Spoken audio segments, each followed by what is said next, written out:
Bonjour, bonjour, bonjour, bonjour, bonjour, bonjour, bonjour, bonjour, bonjour. Je suis très très heureux du privilège qui est mien d'être avec vous aujourd'hui pour vous présenter le premier exposé de la série sur les anges. Pour certains, chers amis, les anges n'existent pas. Pour d'autres, au contraire, ils existent et ils s'occupent de nous. Aussi parle-t-il d'anges gardiens. Billy Graham a écrit un livre appelé Les anges, agents secrets de Dieu. Dans ce livre, il pense que des anges sont mis à la disposition des humains pour les protéger. Et la question se pose, si les anges existent, qui sont-ils? N'oublie pas, mon ami, de cliquer sur le bouton abonner et sur la cloche de notification pour être toujours au courant de mes exposés. Les anges, chers amis, sont des êtres spirituels.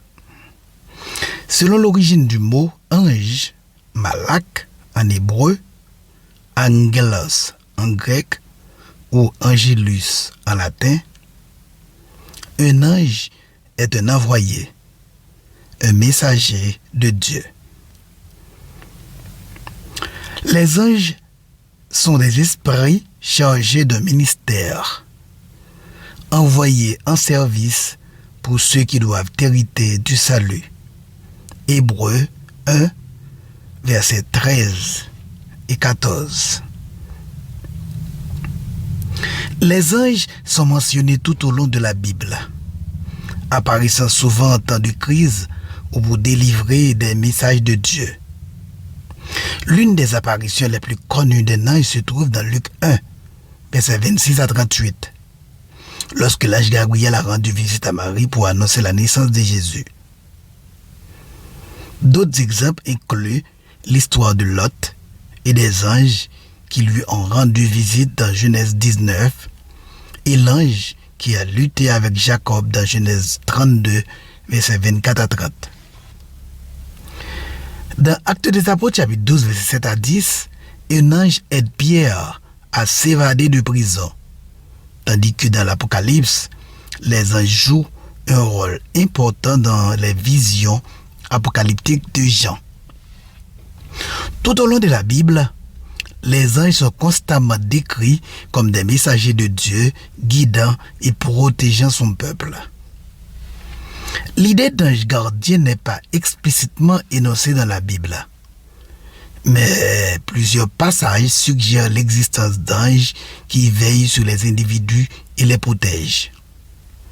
Dans le psaume 91, verset 11, il est écrit « Car il donnera à ses anges l'ordre de te garder dans toutes tes voies. » Une autre référence aux anges gardiens se trouve dans Matthieu 18, verset 10, où Jésus dit « Prenez garde de ne mépriser aucun de ces petits, car je vous dis que dans les cieux, leurs anges voient toujours la face de mon Père qui est au ciel. » Ce passage suggère que chaque personne a un ange gardien qui veille sur elle et a un accès direct à Dieu. Les anges suivent avec intérêt toute l'œuvre de salut accomplie par Jésus-Christ, selon 1 Pierre 1, verset 12. Ils se réjouissent lorsqu'un pécheur se repent, selon Luc 15, verset 10. En Matthieu 25, verset 28, le Christ nous parle des anges qui sera avec lui lorsqu'il s'assiera sur le trône de sa gloire. Dans la Bible, les anges sont appelés les fils de Dieu, en Job 1, verset 6, Job 2, verset 1 et Job 38, verset 7. Les anges sont appelés des saints. Les anges sont également appelés ceux qui veillent. Référence exemplaire, c'est Daniel 4, verset 13 et 17. Quelle est l'origine des anges? Selon le psaume 148, verset 2 et 5, les anges ont été créés par Dieu.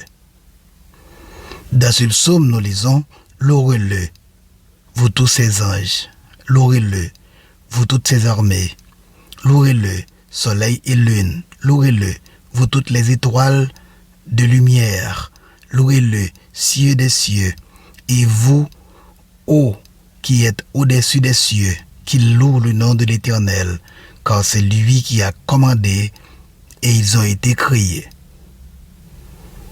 Les anges ont été créés avant que la terre ait été fondée, selon Job 38, versets 4 et 7. Selon Daniel 7, verset 10, les anges sont nombreux. Selon Matthieu 26, verset 53 et Luc 2, verset 13, les anges sont également nombreux. Luc 2, verset 13 parle de multitude de l'armée céleste. Hébreux 12, verset 22 nous dit également que les anges sont nombreux. Et en Apocalypse 5, verset 11, l'auteur parle de plusieurs millions d'anges. Donc les anges sont nombreux. Il y a beaucoup